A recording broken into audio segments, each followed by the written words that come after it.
Quand vous regardez à l'Ancien Testament, vous trouvez que souvent la gloire est liée à un lieu d'habitation. Par exemple, ils me feront un sanctuaire, et j'habiterai au milieu d'eux. Exode 25:8.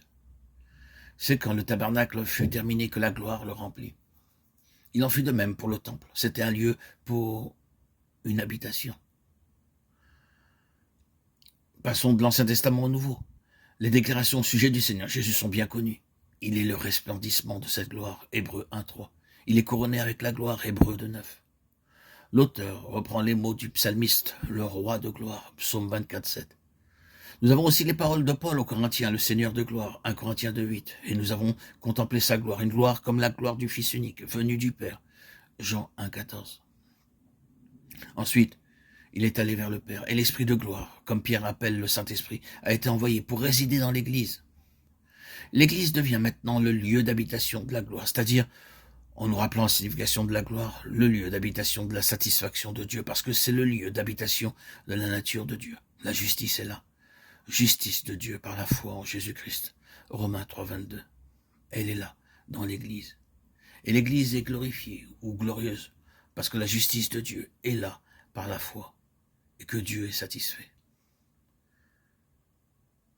Le point essentiel est le suivant. Si nous sommes le lieu d'habitation de la gloire, nous devons être des gens qui connaissons le repos du cœur. Dieu est venu dans son repos. Il est satisfait. Et l'Église doit être le domaine dans lequel se trouve le repos de Dieu. Si ces choses semblent simples, rappelons que le témoignage qui est déposé dans ce vase dépend de certains facteurs pour être efficace. Concernant la satisfaction de Dieu ou le repos de Dieu, le témoignage doit être apporté que le peuple de Dieu jouit du repos de Dieu. La conséquence de cette réalité, c'est que la première activité de l'ennemi contre le témoignage de Jésus contre l'Église consistera à introduire la tension, l'agitation dans le peuple du Seigneur. Tous ceux qui sont las et accablés doivent trouver le repos quand ils viennent parmi les enfants de Dieu. Et nous contredisons la signification même de l'Église quand nous perdons notre repos de cœur. C'est très important. C'est un aspect de notre évangile, une partie de ce que nous annonçons. Si nous sommes réellement dans l'expérience en proclamant ce repos, c'est-à-dire si ce n'est pas simplement entendu mais vécu, ce sera une chose extrêmement efficace. Car ce que nous sommes est une proclamation beaucoup plus puissante que ce que nous disons.